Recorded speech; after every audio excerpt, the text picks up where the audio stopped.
Bismillahirrahmanirrahim. Assalamualaikum warahmatullahi wabarakatuh. Para siswa kelas 8 dimanapun kalian berada, selamat bertemu kembali dalam proses kegiatan belajar mengajar mata pelajaran IPA kelas 8. Pada kesempatan ini kita akan membahas tentang sistem gerak pada manusia yang meliputi beberapa poin penting. Namun sebelum pembelajaran kita lanjutkan, biasakan kalian untuk like dan subscribe pada video kali ini agar video ini bermanfaat lebih banyak. Para siswa dimanapun berada, mari kita mulai pembelajaran pada sistem gerak manusia dengan mempelajari pertama adalah tujuan pembelajaran. Ada beberapa tujuan pembelajaran. Yang pertama menjelaskan fungsi rangka pada manusia. Yang kedua mendeskripsikan struktur tulang. Yang ketiga mengidentifikasi jenis-jenis tulang. Dan yang keempat mendeskripsikan proses pembentukan tulang pada manusia. Gerak pada manusia itu ditopang oleh dua hal. Yang pertama adalah alat gerak pasif berupa rangka dan alat gerak aktif berupa otot. Untuk otot nanti akan kita bahas pada pertemuan berikutnya. Selanjutnya, fungsi rangka kurang lebih seperti ini. Ya, kita memiliki rangka, itu fungsinya sebagai formasi bentuk tubuh. Kemudian yang kedua, sebagai formasi sendi-sendi. Yang ketiga, pelekatan otot-otot. Otot itu kalau dalam bahasa keseharian kita itu daging. Kemudian yang keempat sebagai pengungkit. Yang kelima, penyokong berat badan. Yang keenam, proteksi. Proteksi itu perlindungan. Kemudian yang ketujuh, tempat pembentukan sel darah. Yang kedelapan, fungsi imunologis, dan yang kesembilan adalah tempat penyimpanan kalsium. Selanjutnya,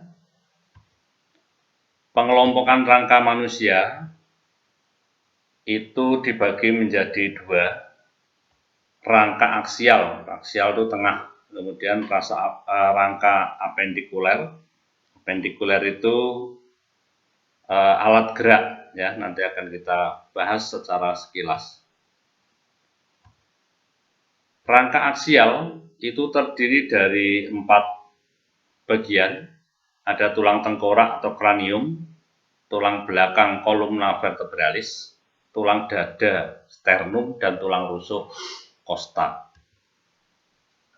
Tulang tengkorak itu dibagi menjadi dua, bagian kepala dan bagian muka.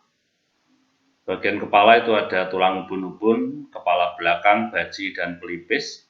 Bagian muka ada rahang atas, rahang bawah, tulang pipi, langit-langit, tulang hidung, tulang air mata, tulang lidah, tulang dahi, dan tapis. Ini skema dari tulang pada kepala.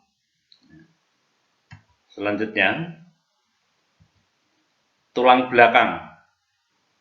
Tulang belakang itu terdiri dari 7 ruas tulang leher, 12 ruas tulang punggung, 5 ruas tulang pinggang, 5 ruas tulang kelangkang, dan 4 ruas tulang ekor.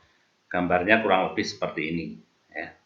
Dimulai dari atas itu dari leher, itu di bawah kepala.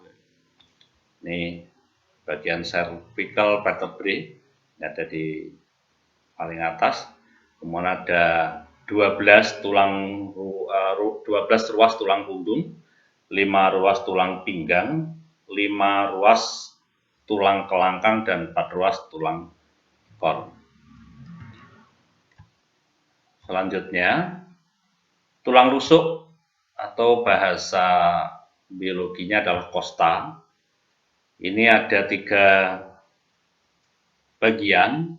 7 pasang tulang rusuk sejati. Tulang rusuk sejati itu adalah yang menempel di depan, menempel ke tulang dada, bagian belakang menempel di tulang belakang vertebrae. Ini ada 7 pasang kiri kanan.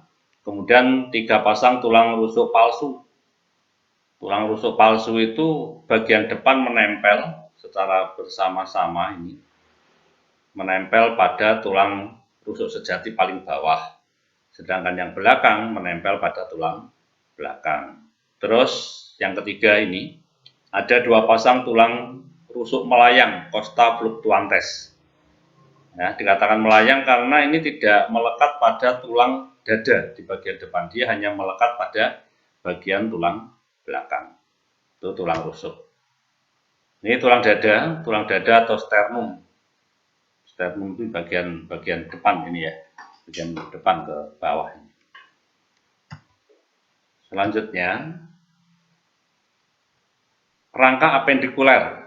Rangka apendikuler itu adalah rangka pada alat gerak, ya, alat gerak. Ini ada 2 kelompok, tulang anggota gerak atas dan tulang anggota gerak bawah. Baik, kita bahas secara sekilas saja.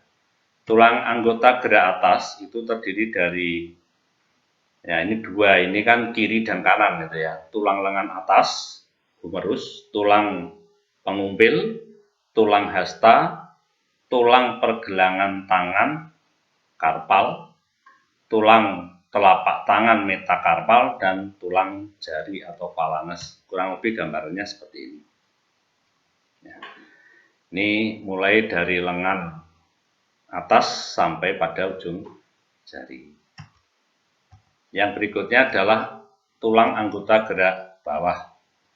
Terdiri dari tulang paha, femur, tulang tempurung lutut, tulang kering, tulang betis, tulang pergelangan kaki atau tarsal. Kalau tangan itu adalah karpal, ini tarsal ya pada kaki.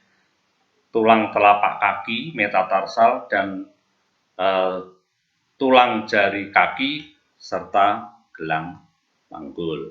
Nah, untuk gelang panggul nanti akan kita bahas di bawah ini.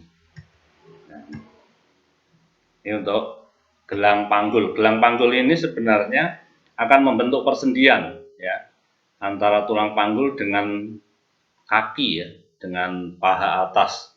Nanti akan ada persendian di daerah sini ya. Nah, ini nanti ada persendian. Nah, untuk lebihnya, untuk lebih jelasnya, gambar-gambar yang saya sampaikan itu bisa kalian baca di buku paket maupun di modul-modul pendamping. Itu banyak sekali, silakan kalian baca. Karena ini sifatnya hanya menjelaskan secara umum, maka hanya kami bisa sampaikan secara garis besarnya saja. Selanjutnya, kita sampaikan bentuk-bentuk tulang.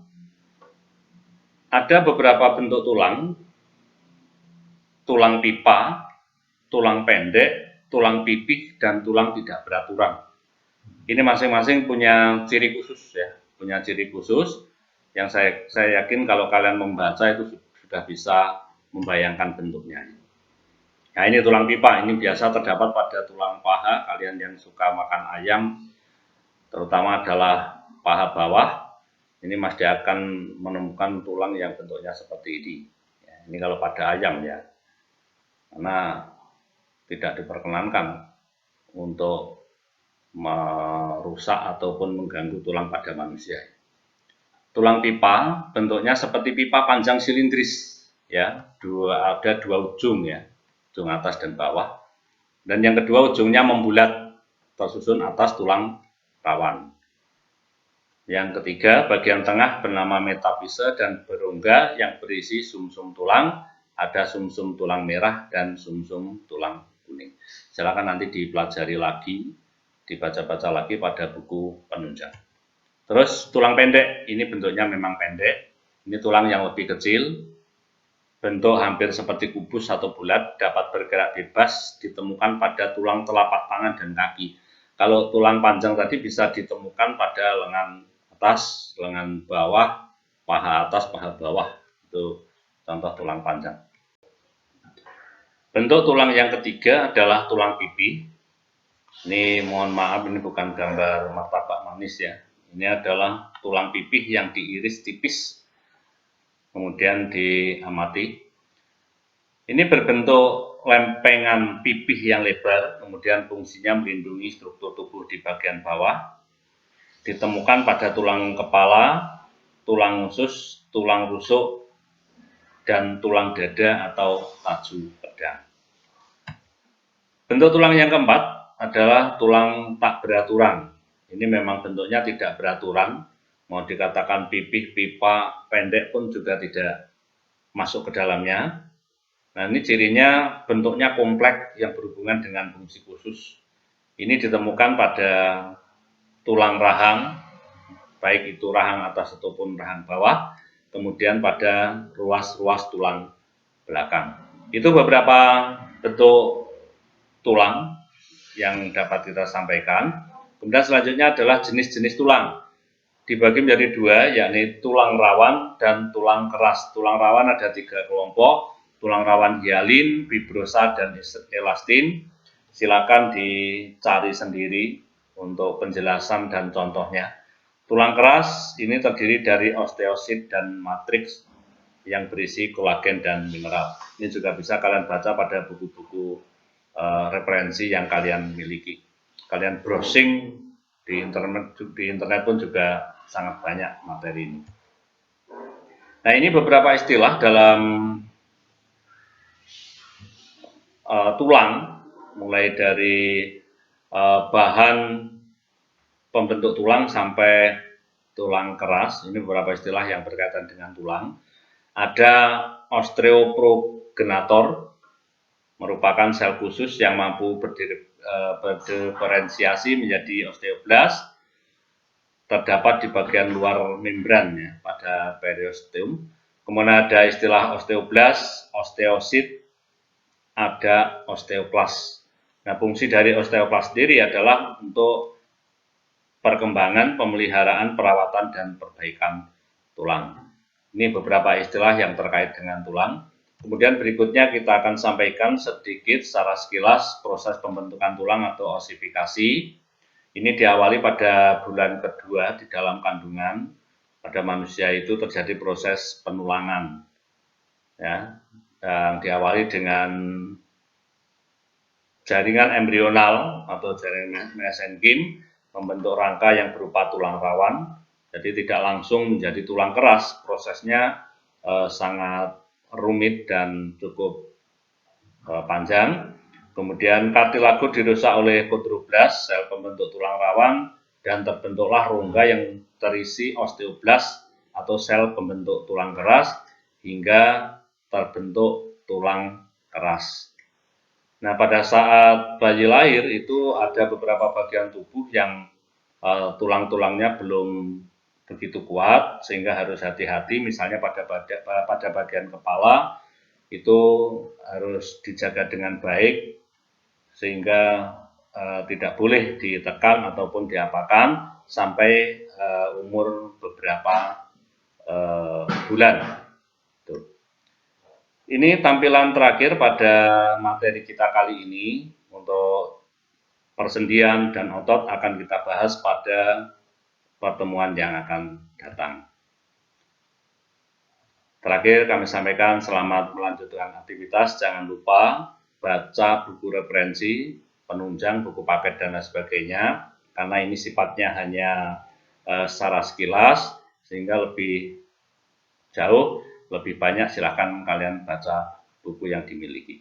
Terima kasih, selamat melanjutkan aktivitas. Wassalamualaikum warahmatullahi wabarakatuh.